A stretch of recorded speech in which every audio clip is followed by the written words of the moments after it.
muchas gracias por todas las bandas que se van sumando y nos van mandando su videíto saludo para que los conozcamos. Sin más preámbulos, miren qué bonito, miren qué rico chico, qué lindo cachorrito. Aquí con nosotros una vez más Dani Galán, bienvenido a la Argentina, papu, qué bonito eres. Hola chicos, ¿cómo andan? ¿Todo Muy bien? bien, ¿Cuántos muy años bien, tenías, muy bien. ¿Vos, Danielito? Dani? 27 añitos. ¿Vos? Mirá, qué ¿Influye en algo? cachorrito, qué lindo. Yo 37, no 36, ya no sé cuánto tengo, 36. Perfecto, Ahí perfecto. tengo que 10 decir añitos de mi diferencia, ¿no? una decadita. ¿Qué es una decadita? Yo estoy en plena edad del rock, así que estoy viendo qué me mando este año. No, tranqui, tranqui, Bien, tranqui. Vos fíjate que, tranqui, vos fíjate, tranqui. Vos tranqui, empecé a vos probar, tranqui. boludo, ¿viste? Como Andy, que Andy cada tanto se manda flores, raquetazos, merqueros. No, Sí. eso es mentira. Eso simplemente Dale, mañana lo es vamos a para corroborar. ensuciar mi imagen, boludo. Vos Mañana, querés ensuciarme y no podés. mañana esa harina no va a ser comestible, amigo, ¿eh? Bueno, Me Dani, coca, papu. contame que... No estabas contando fuera del aire, te vas a ir a Lobo. Qué Bueno, lejos, boludo. tengo doble plan. O sea, primero tengo que juntarme con gente muy linda a comer chipá. Sí, Y después me tengo que juntar con otra gente muy linda en otra fiesta de disfraces donde, bueno, se baraja Palermo, Lobos o acá mi... Palermo, por favor, Palermo.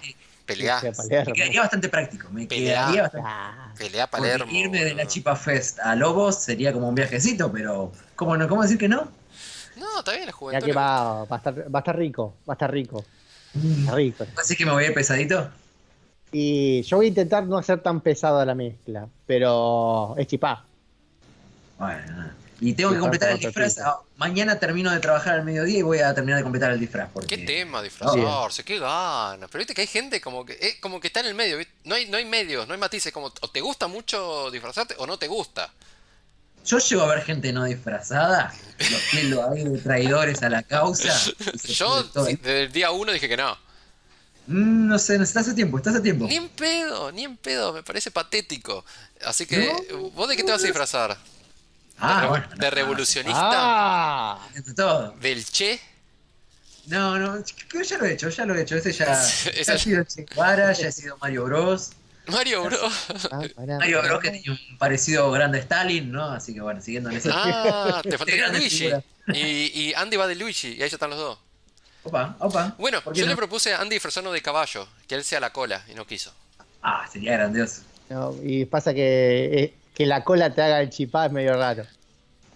En fin, bueno, Dani, ¿cómo va? Bienvenido, nos ponemos un poco serios. ¿Cuál va a ser el tema que hoy nos compete más que nunca? Bueno, no, hoy pensaba retomar un poquito retomar, dije, bueno, pensaba tratar un Viste, poco ya, de ya está practicando Latinoamérica la y merluza. pospandemia. Pensaba en retomar porque siempre arranco como cuando doy una clase recapitulando qué fue lo último que vimos, ¿verdad? Y lo Ujú, último que habíamos visto había sido un poco de izquierdas y derechas, sí. ¿verdad? De grandes tendencias políticas en pugna, que se odian, que se detestan, que se tiran con de todo. Y mucho de esta división izquierdas y derechas que para muchos académicos, muchos teóricos queda vieja, no explica la realidad, a mí me gusta bastante.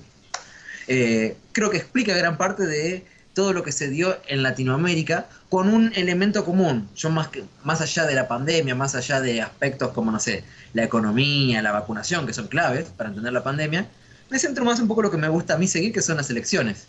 Y vamos a ver cómo la pandemia, como gran título, la pandemia se los comió a todos, ¿verdad? Mm. De izquierda, de derecha, progres, populistas, cómo la pandemia fue arrasando y no fue un gran momento para hacer oficialismo, no es el mejor encargo el gestionar una crisis económica mundial de proporciones bíblicas. Así que bueno, pensaba hacer un poco un trallín esto de cómo arrancamos desde aquel marzo del 2020, cuando nos dimos por enterados que estamos todos en pandemia, hasta el día de hoy, donde por ejemplo nosotros estamos como argentinos a poquitas semanas de celebrar otras nuevas elecciones con, valga la redundancia, indicadores claros de que vamos a seguir por esta senda de la pandemia devorándose oficialismos y castigando a los gobiernos de turno. Cuál me parece muy interesante. Muy ¿Qué bien. les parece la propuesta? Díganme, cuéntenme. Sí, yo creo que seas quien seas, la pandemia globalmente o mundialmente a muchos los hizo quedar bien, mal y ni fu ni fa. Pero la realidad es que nadie, creo yo, haya tenido un plan concreto, al menos todos los que hayan gestionado toda esta pandemia. Pero la realidad es que es muy, muy complicado estar en los zapatos de un presidente a la hora de llevar adelante. Aparte, bueno, Alberto, le dieron el mandato con una pandemia, ahora es como, carajo, ¿viste? Como digo yo. Arrancá, le dijeron, tomá. Sí, no, yo le diría, no, pará, no, no, no, no, yo no quiero empezar así, no vale. No, no, no, no, no, todavía no, a mí dame el país, aunque sea prendido fuego, pero sin pandemia. Aunque sea con un ministerio de salud, ¿no? Algo. Claro, Así no exactamente. juego, así no juego. Con el partido 10 abajo, no. Aparte, Yo hay algo que no coincido en lo que dijo recién Marian, pero es que simplemente él comentaba que hay gente que hay gente que como que quedó bien y otra que quedó mal. Para mí nadie quedó bien. Rusia quedó re Tipo, bien. porque no es que ahora la oposición es la oposición. La oposición sigue siendo el mismo quilombo la oposición argentina, que es lo mismo de acá con o sin pandemia, si hay zombies en la calle, la oposición es la misma. O sea, la división de la oposición es la misma con o sin ninguna cuestión natural del medio. Sí que quedó golpeado el gobierno, más allá de sus decisiones, creo que más por un factor de la clase de comunicación que ha tenido y que lo que más ha pegado es la imagen. bueno, está bueno esto para pensarlo porque vamos a ver cómo a lo largo de todo el continente se abordó la pandemia de formas muy distintas. Tenemos desde un Bolsonaro en Brasil que negaba, decía que era una gripecita, y él mismo se agarró COVID y después de COVID andaba sin barbijo y ahora lo rechazan los restaurantes de Estados Unidos porque está contra la vacunación, donde dan a correr rumores, donde el terraplanismo más puro y duro representado ahí. Posiciones intermedias, presidente de México, López Obrador, donde también negándose a usar barbijo, donde bajándole un poco el precio a la pandemia, pero tomando ciertas medidas de cuidado, y el arquetipo del modelo estricto y rígido que fue el argentino, donde fue un modelo donde se dijo a las claras, desde que comenzó, dice, apostamos a la salud y cuidaremos todo, y eso tuvo fuertes impactos en la economía. Entonces, desde la negación más terraplanista hasta la aceptación de un modelo pro salud casi total, vemos cómo esto se lo fue comiendo a todos. Quizás lo único que podemos darle un changüí todavía es a Bolsonaro en Brasil porque no tuvo grandes elecciones en el medio, entonces todavía no se puede juzgar, pero todos los números dicen que donde vaya elecciones las pierde, que no hay reelección y que quien va a asumir va a ser su principal contrincante, probablemente Lula da Silva, o sea, la antítesis. Y esto es también muy interesante, que es lo que pasó en toda Latinoamérica. Fueron todas polarizaciones muy grandes. Izquierdas y derechas, o quizás no modelos tan estrictamente de izquierda y derecha, pero sí oposiciones feroces, como, no sé, en caso de Ecuador, donde teníamos al delfín del expresidente Rafael Correa contra un banquero de la derecha más dura, y se daban ese tipo de posiciones, o en Perú, donde teníamos a la hija de un ex dictador como Keiko Fujimori contra un docente socialista, ¿viste? Entonces teníamos esa clase de elecciones dispares. E inclusive, me animo a arriesgar, probablemente las ofertas más moderadas se den en Argentina. No tenemos, no está compitiendo Del Caño contra Milei, está compitiendo Juntos por el Cambio con una versión más moderada contra los candidatos de Alberto Fernández, que tampoco son un candidato puro y duro de la izquierda peronista. Entonces, es muy interesante pensar esto en términos de oficialismo-oposición y polarización política en todos los países. Sobre todo también, yo me permito pensar, cuando arrancó todo, yo recordaba, digo, oh, bueno, listo, se viene otra etapa de grandes estallidos sociales. Porque somos argentinos, estamos acostumbrados a eso, que donde viene la crisis hay estallidos sociales y decimos, bueno, ya nos tocaba, ¿no? Ya pasaron 10 añitos más, nos salteamos una, pero a los 20 se cumple un nuevo ciclo. Perdón, pero el estallido de tu guitarra es de un tema del 2000, digamos, o sea, está el hijo del culo, digamos, hace como 21 años que está más o menos ese tema dando vueltas, y solamente ahí impreso, más con todos otros temas que podemos ir analizando en la cultura argentina en base a las canciones de protesta, ¿no? Claramente, veníamos de esa experiencia. La última gran crisis fue en el 2001. Y antes de arrancar la pandemia, todos sabíamos que se venía una gran crisis económica, porque todos los mercados se iban a contraer, todos los países iban a comprar menos, todos iban a acaparar lo que pudiesen, y nada, y cuando te agarran a contrapié como sos Argentina en el año 2020, sabíamos que nada, que se venía. Lo mismo con tantos otros países de Latinoamérica que venían con grandes protestas. Acordémonos de lo que era Chile en 2019 con el inicio de las protestas por primero las tarifas, pero después contra el modelo, y que no fue sino más escalando. En Perú, en 2020 tuvieron 3 presidentes, tuvieron lo más parecido a un 2001 nuestro, donde protestas en las calles y se iban comiendo unos tras otros, entonces ya venían los ánimos caldeados. Y está bueno pensar, contextualizar un poco nuestro continente. ¿Qué pasa con Latinoamérica? ¿Es el continente más pobre? No. Claramente, Latinoamérica como una parte de América, ¿no? Pero Latinoamérica no es la región más pobre del mundo, es la región más desigual, que es otro elemento. Entonces, es decir, no se trata solo de la calidad de vida, sino se trata de la desigualdad que persiste por estos lados.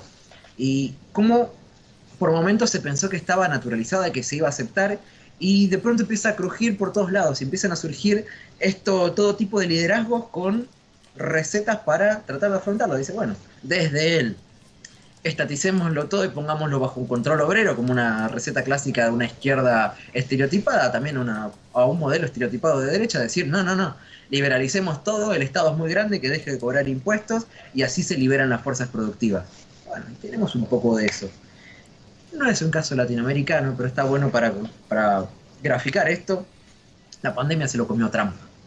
Hasta a Trump en Estados Unidos, hasta antes de esa elección, Estados Unidos venía reduciendo el desempleo como nunca se había visto en medio siglo. Venía teniendo una política de empleo súper agresiva y todo iba súper encaminado a que el tipo ganase las elecciones, porque cuando la economía camina es muy raro que la ciudadanía diga, no, vamos a apostar, pongamos todo esto en la ruleta y que sea otra cosa. Independientemente Increíblemente es el gobierno que menos esperaba, digamos, era como, vamos a ver qué pasa acá, porque tal vez se viene el día de la independencia 4 con el tipo, no sabemos. Pero era como, ¿qué onda? Bueno, no sabemos si es él o son sus secuaces, pero algo está haciendo. Es que es muy llamativo lo que pasó y todo eso, la negación de la pandemia se comió un candidato como Trump que venía muy firme para ganar las elecciones. No es latinoamericano, pero tiene esta lógica de decir, el que está de turno vuela. Y es lo que sucedió en los países que tuvieron elecciones presidenciales. Retomo. Comencemos con octubre del año 2020, un caso atípico. Bolivia. ¿Qué venía a suceder en Bolivia? En Bolivia veníamos de un golpe de Estado clásico, de fuerzas de seguridad sublevándose al gobierno. Evo Morales se va al exilio, con un poco de intervención de Alberto Fernández, todavía no presidente, pero ya habiendo ganado las elecciones, ya encaminándose, con López Obrador también a poco de presidente en México, medio que le salvan la vida en términos literales, y de pronto teníamos una Yanine Áñez con un modelo de derecha en lo económico, pero también fuertemente religioso, jurando con la Biblia, con curas, con toda una iconografía muy fuertemente conservadora, que no pudo ni presentar un candidato, que llegó tan desgastada a esas elecciones de octubre de 2020 que no pudo presentar un solo candidato y abrió paso a otras fuerzas de derecha, como era Mesa, que era parte de estas fuerzas que abogaba por la salida de Evo Morales contra el candidato de Evo Morales. En el medio de estos gobiernos de facto que tuvieron Bolivia, imaginemos una política de desprestigio, o sea, no es que había un solo medio que no hablase en contra de Evo Morales y que no lo representase como un dictador, como un chorro, como un ladrón, una receta típica. Y frente a todo eso, el candidato de Evo Morales, que fue el ex ministro de Economía de Evo Morales, ganó cómodo, ganó caminando, inclusive sorprendiendo a propios y ajenos. Entonces ahí tuvimos como el primer test, esa fuerza encargada de gestionar la pandemia en un principio en Bolivia, voló, no duró nada, y hoy tenemos a Yanine Áñez recontra represa, esperando tantos juicios por haber encabezado ese proceso de fin del gobierno, ¿verdad? Octubre 2020, avanzamos hacia el 2021. En febrero tuvimos elecciones en Ecuador. ¿Qué venía sucediendo en Ecuador? Teníamos a Lenín Moreno. ¿Quién era Lenín Moreno? Lenín Moreno era el sucesor de Correa, había sido parte de su mismo partido, y cuando llega al poder dijo, ¿Correa quién? No, este gobierno es mío. Se abre y empieza a perseguir al correísmo, empieza a tener una política de derecha, endeudamiento, FMI, apertura a los mercados, gran aceptación de mercados internacionales, bloques de derecha, muy centrado en su política contra Venezuela, y presentó y llegó totalmente desgastado por los índices económicos y sociales que venían siendo muy malos, también a estas elecciones en febrero que nuevamente no le permitieron ni llegar con un candidato propio. Entonces, La elección se termina disputando entre dos candidatos que son Lasso, que es un banquero, o sea, la expresión de la derecha clásica, financiera, es decir, un banquero contra el candidato de Correa que no se pudo presentar a elecciones porque, nada, juicios, condenas, acusaciones, entonces quedó medio proscripto. Y se da esta lucha entre una nueva derecha que se podía hacer cargo, pero derecha clásica al fin, y un candidato del correísmo que es derrotado en un balotaje, lo cual también está bueno pensarlo como indicios. ¿Qué pasa con los balotajes en Latinoamérica, en estas segundas vueltas? Pareciesen a veces indicar como que tienden a inclinarse a las fuerzas menos progresistas. No, es para pensarlo, para analizar, no en términos absolutos, sino en términos coyunturales, de qué es lo que pasa en el momento. Llegamos a abril. Abril tenemos dos elecciones muy importantes. Una que me gustó mucho, que seguí personalmente, que fue la de Perú, por el componente tan pornográfico de tener como candidata favorita a la hija de Fujimori. Fujimori, recordemos que es un expresidente peruano que en un momento cerró el Congreso y de pronto, entre acusaciones de corrupción, tiene acusaciones de haber esterilizado a la fuerza a mujeres, a miles y miles de mujeres. O sea, ya acusado de crímenes de lesa humanidad y condenado por eso. Y sin embargo, el presidente más polémico, sí. No tan polémico. Claro. Inserta el meme aquí. O sea, cerraste el Congreso y esterilizaste forzosamente mujeres. Ya está, sos la maldad encarnada. Y sin embargo, su hija, reivindicando la figura de su padre, porque si no es que hubo una crítica o demás, era la candidata favorita para ganar las elecciones. Y enfrente se le presentó un candidato hasta el momento ignoto. Nadie lo esperaba, que evidentemente corría claramente detrás, que era Pedro Castillo, que es un docente abiertamente socialista, abiertamente estatizador, nacionalizador, que iba barrio por barrio con vestido de blanco, con un gran sombrero. Y esto está bueno pensar cómo estos líderes populares de izquierda, cómo van por estas imágenes tan fuertes, ¿verdad? Yo lo emparentaba a que después no terminó siendo de izquierda, ni mucho menos, pero lo emparento a la imagen que podemos recordar de un primer Menem bajando de la provincia todo patilludo, sí, rodeado de iconografía, sí, de rosas, de San Martín. Bueno, estos líderes populares latinoamericanos tienen mucho de eso, de una impronta estética muy fuerte. El poncho. Pienso también, claro, pienso que justamente los ponchos, en el caso de Evo Morales también cuando asumió, sí, donde se decía, vos lo veías y es un líder indígena, claramente, no te daba lugar a otra duda. Bueno, se presenta a estas elecciones súper reñidas, súper peleadas, de hecho, las gana Pedro Castillo, le gana a Keiko Fujimori, pero la diferencia fue tan mínima que tardaron meses en ser reconocidos esos resultados. Y con suspicacias de todos lados. Y nuevamente pensemos de qué venía Perú. Perú venía de tres presidentes en un año, o sea, venía de su propio 2001, de protestas. Los candidatos habían sido una veintena, o sea, era realmente una ruleta saber quién iba a ser los candidatos que lleguen a competir con Keiko Fujimori. Lo único que se sabía es que era Keiko la que llegaba, y después quién lo acompañaba. Y en eso, gana Castillo. La pandemia abrió una ventana de oportunidad para las izquierdas en Perú, donde no tenían gran representación, gran poderío. Y está bueno para seguir el caso de Perú, porque lo más normal es que los gobiernos se caigan. Entonces está bueno pensar qué pasa con un gobierno abiertamente socialista, que de hecho hace poco acaba de perder a su jefe de gabinete por ser abiertamente socialista, donde el Congreso le dijo moderate o te caes, porque alcanza con un voto de censura del Congreso en el que no tiene ninguna mayoría para que el gobierno caiga y siga esta tendencia de gobiernos que se van. Mismo mes, abril 2021, tenemos elecciones constitucionales de Chile. ¿Quién gobierna en Chile? Gobierna Piñera, un modelo, un empresario clásico de derecha, con todo lo que tiene que tener un candidato de derecha, como cuentas en paraísos fiscales, denuncias de ese tipo. Y yo pensé que ibas a decir mujeres famosas, muchos autos. es muy interesante, la verdad que esa estética noventosa la fuimos perdiendo y era linda, ¿no? Porque por lo menos... ¿Qué? Tenía un gustito, ¿no? Tenía un gustito, ya sabía de qué lado era, ya sabía cuánto derechista era. Bueno, no, por ahora viene mucho por la cuestión familiar, pues ya hay otra estética, otra impronta. Claro, es verdad. Volvemos a nuestro querido Cardo que andaba en Ferrari, no lo van a poder igualar. Qué lindo, jugando al básquet con Michael Jordan, recibiendo los Stones, estando con Yuya. Qué lindo. Es una derecha ¿Cómo linda, se extraña, cómo se extraña? Bueno. Derechas eran las de antes. Sí, Por favor, boludo. vayan a YouTube a ver los partidos de básquet del Cardo que están Es todos. Y buenísimo. No, boludo. Que vuelva Carl. ya Boludo. está un poquito lejos, Cardo. Habría que ver. ¿Dónde está? Si ¿Dónde fuera- estará? ¿Con quién se juntará? ¿Con ¿Qué andará Alfonsín? ¿Se haciendo? juntará con Alfonsín? ¿Te imaginas? ¿Qué nube estará privatizando ahora mismo el Bueno, caso? Continuemos con Acá Chile. sobran trabajadores, estaría diciendo.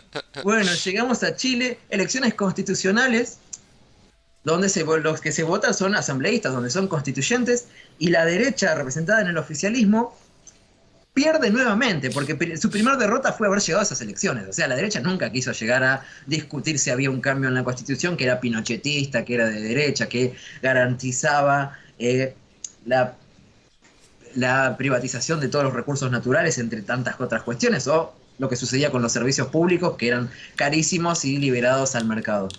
Bueno, había perdido esa elección para llegar a las elecciones constituyentes, y en las elecciones constituyentes ganan todas las fuerzas de izquierda, todas, pero e inclusive el Partido Comunista, que es decir, como la expresión más izquierdosa de la izquierda, tuvo gran representación y le ganó al gobierno. Entonces, es al día de hoy que esa nueva constitución va a estar regida por todas fuerzas progresistas. Entonces es una gran derrota y es una herida de muerte, porque se puede perder una elección. Ahora, cuando ya perdés la base que estructura la economía de tu país, decís, bueno, vas a correr atrás de acá en más, porque evidentemente todos tus anhelos y todos tus proyectos de pronto se ponen en entredicho, y la población lo respaldó con movilizaciones callejeras constantemente. Creo que de esta última etapa, cuando pensamos en movilizaciones callejeras, pensamos en lo que sucedió en Chile. Pensamos en los estudiantes, pensamos en los trabajadores y pensamos en las miles y miles de personas que de pronto al día de hoy no pueden ver, de gente que en las represiones fue perdiendo su capacidad de visión por haber recibido un perdigón en un ojo o en los dos o demás. Llegamos a junio, caso también llamativo que me interesó mucho, que es el de México. México, ¿por qué? Porque México se dio un gobierno progresista como el de López Obrador, que derrotó a las principales fuerzas tradicionales de su país, que, como las canciones de Molotov nos enseñaron, eran el PRI, el PAN y el PRD, cualquier cosa que me dé un poco de poder. Todas las fuerzas tradicionales de la Revolución Mexicana en adelante fueron manejando el país, todas perdieron frente a un partido nuevo de centro izquierda que era Moderna, y estas elecciones intermedias de López Obrador iban a plebiscitar su gobierno. Se puede decir que esta fuerza de López Obrador salvó la ropa. En términos partidarios fue por poco el partido más votado, pero el PRI, el PAN, el PRD corrían de atrás bastante cerca. En términos de coaliciones de gobierno, donde su partido Moderna iba con Juntos Hacemos Historia por México y todas las demás fuerzas en Va por México, quedaron también medias empatadas. Con un pequeño saldo a favor, igual perdió la mayoría del Congreso, igual salió debilitado, igual tuvo menos cosecha que la que tenía. Entonces es uno de esos resultados donde lo tenés que ganar o perder en lo discursivo, depende cómo lo presentás.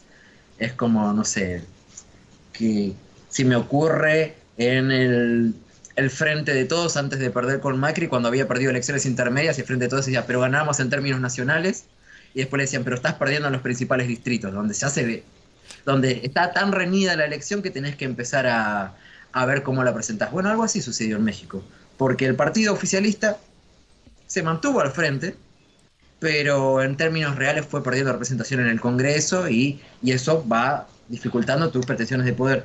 Me llama el caso de México porque tenía esta combinación de bajarle el precio a la pandemia con algunas intervenciones sociales. Es decir, bajarle el precio a la pandemia te permite también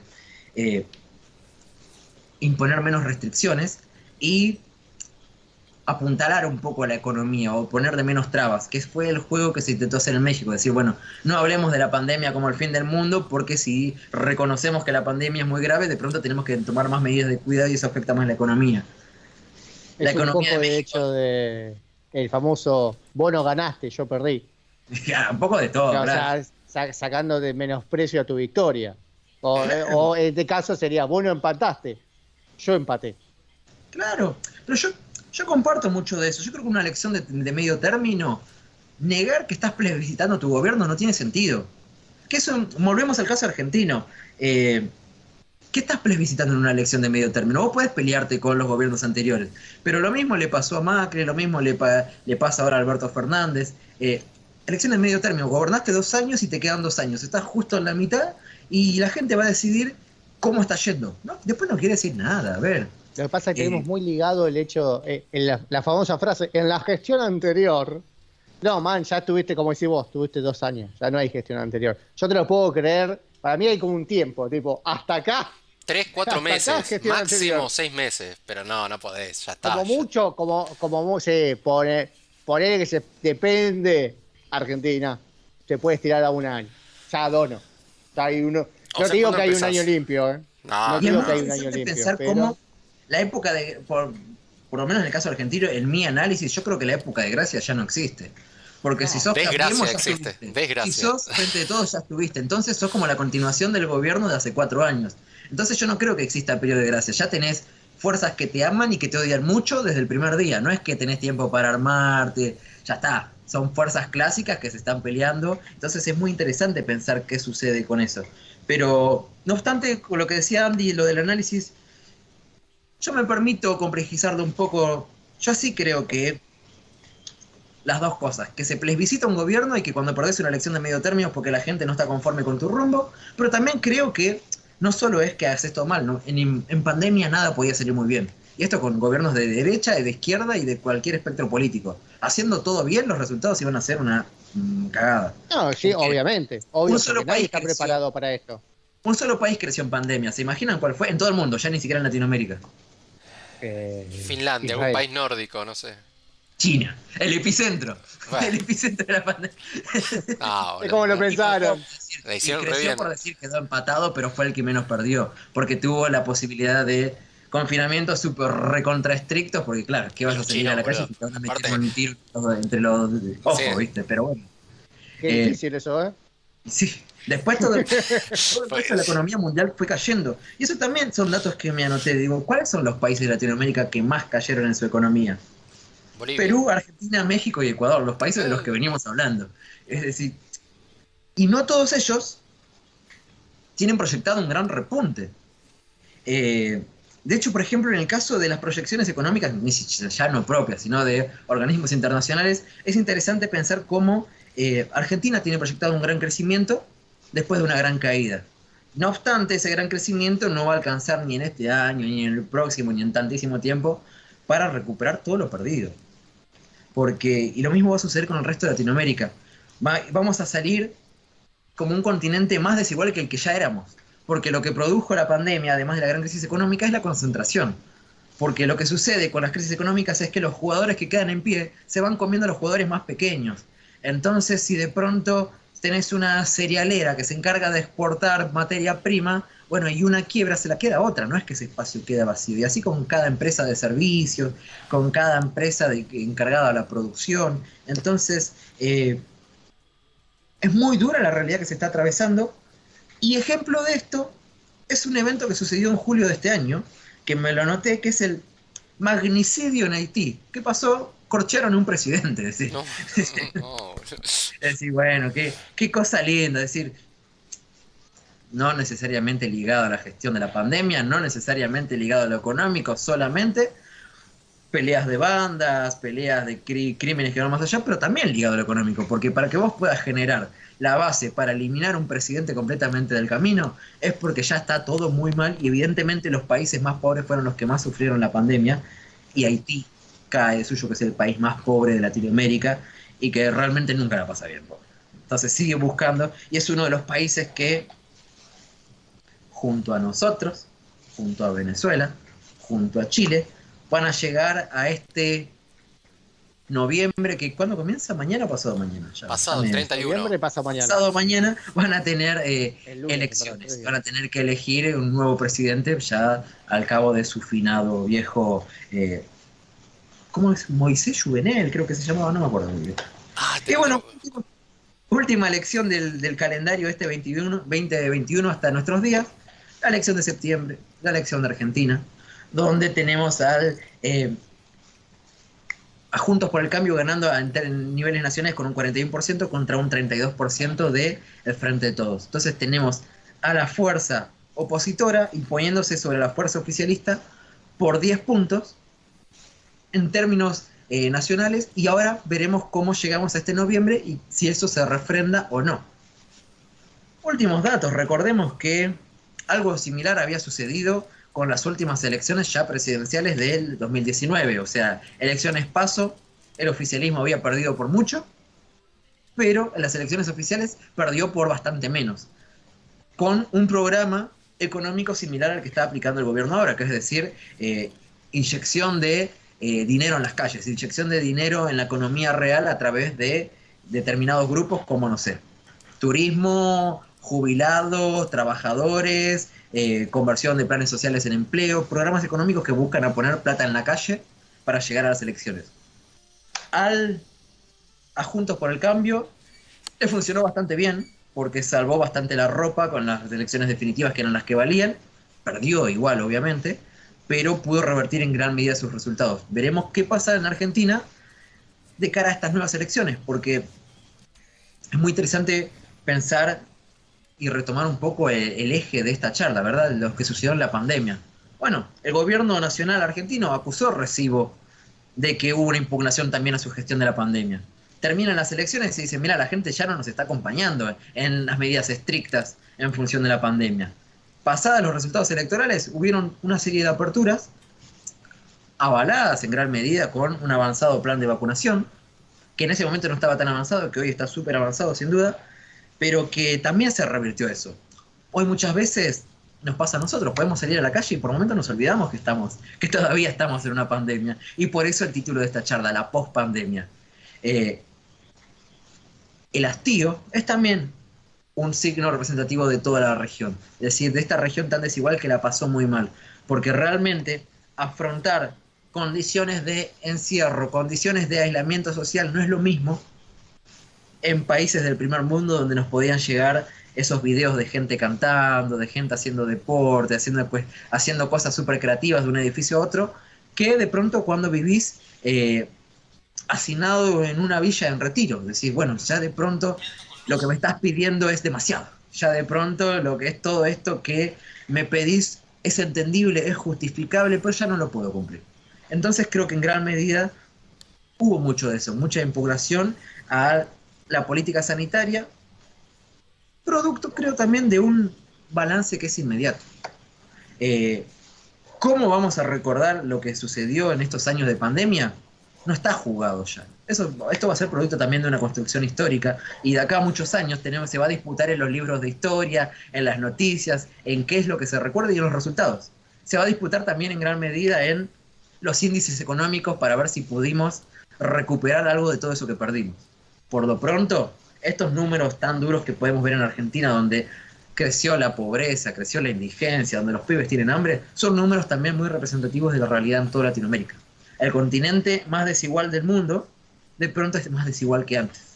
Y esto es una realidad que explica en gran medida por qué los oficialismos fueron perdiendo todas sus elecciones y todos sus test electorales desde que comenzó la pandemia, aún hasta el día de hoy. ¿Qué les parece, chiquitos? Díganme, cuéntenme. Sublime, sublime. Iconografía. Señor profesor que entra en el parcial, ¿no? Sí, boludo, sí, yo noté iconografía. No, profe, ¿qué país es menos importante? No, entran todos. Estamos Pero, profe, todos. ¿puedo evitar estudiar Perú? No, porque Perú No, Perú mucho menos. Perú. Perú menos, justo no. Justo Perú no, No, che. es loco porque aparte, como decís, ¿no? El tema de acá a un tiempo vamos a ver realmente el impacto de cómo sigue esta huella, ¿no? Esta desigualdad o este efecto más inmediato, no lo vamos a ver ahora claramente. Y de pronto, no sé, me imagino de acá a 5 años, porque cuando no te quieras dar cuenta ya es 2026, y esto no es de ser mala onda, pero cuando te das cuenta, van a hacer un especial de los 5 años de la pandemia, qué pasaba, Va a salir, dónde boludo, en los estamos. manuales. Es un gobierno en más. el Capeluz Date va a cuenta salir. ¿Cuál? Y boludo, en el manual, en Santillán, en el Capeluz va a salir esto como parte Sí, de la va a historia. salir. No Pandemia. sé si en 5, pero tal vez en unos 15. Pero de acá a 5 años estamos en otro gobierno ya. Estamos pasando las elecciones legislativas del otro gobierno. Che, Dani, brevemente, ¿no? ¿Crees que se va a reflejar tal cual o se va a acercar bastante a lo que fue las elecciones en las PASO? O ya está, la gente se sacó las ganas, votó a Milei, pero ahora va a votar en serio, entre comillas. No, yo creo que se va a mantener, las tendencias se van a mantener, pero hay algunas que se pueden agudizar, que es lo que suele pasar, donde aquel que votó por simpatía, por un candidato que quería que pase las PASO, pero que después no votaría, ya no lo hace. Pero hay voto estratégico, los votos cruzados, donde hay gente que de pronto que se mete en la interna del partido que no le gusta, eso pasa. Ok. Pero es un número muy ínfimo del... por ejemplo, mencionas el caso de Milei. A mí no me extrañaría que Milei en Capital crezca más. Donde es, por ejemplo, el gran miedo de... es un miedo muy particular, tanto del Frente de Todos como de Cambiemos, como diciendo, ¿a quién le va a comer? Pues decir, si este tipo sigue creciendo, le come al oficialismo de la ciudad, que es una fuerza de centro derecha, porque dicen, bueno, ya que estoy, voto por la derecha total, o le como a la oposición, donde decir, bueno, ya está, Santoro no hizo una buena elección, va con Milei de nuevo. Porque es muy llamativo el caso de Milei, que tuvo grandes elecciones en zonas muy, muy humildes. Y es una cuestión casi discriminatoria, es decir, ¿por qué las personas humildes no podrían votar a Milei, viste? Claro. Pero esas elecciones, de alguna manera, esas tendencias, de algún modo pueden representarse. Claro, o sea, a mí no me agradan estas expresiones tan violentas, pero no me extrañaría y sería esperable que algunas tendencias se resuelvan de esa forma. También no me extrañaría que haya otro tipo de batacazos, por ejemplo, decir, el oficialismo nacional está inyectando tanto dinero en la economía que en alguna medida eso también se puede representar, porque ya ha pasado, no es que están inventando la pólvora, así como le funcionó al macrismo anteriormente, ¿por qué no le podría funcionar? Porque en nuestras últimas elecciones hubo mucha gente que se abstuvo de ir a votar, y esto también es un dato de la realidad, que cómo se va a distribuir el voto de esa gente que en las PASO no había ido. Porque uno charlando con amigos también les pasó a decir, che, tengo que ir a votar, ¿viste? Algunos ni siquiera sabían, muchas personas ni siquiera tenían en claro si era obligatorio o no. Y era como, sí, es tan obligatoria como las elecciones finales. Y dice, bueno, pero no pude ir, voy después. Yo creo también que se tendría que reflejar una mayor asistencia a las urnas, porque además estamos en una etapa más post-pandémica que las urnas. Yo recuerdo lo que fue esa primera elección, súper barbijo, súper cuidados, y hoy pareciese una realidad completamente distinta, y pasó un mes, no pasó mucho más. Pero bueno, evidentemente la sociedad acusó recibo de que en el medio pasó un montón de cosas.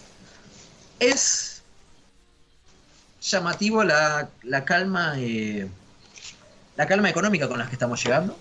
A mí por lo menos siempre no deja de llamarme la atención. Y con esto quería un poco darle un cierre como una conclusión más general relacionada a la historia argentina.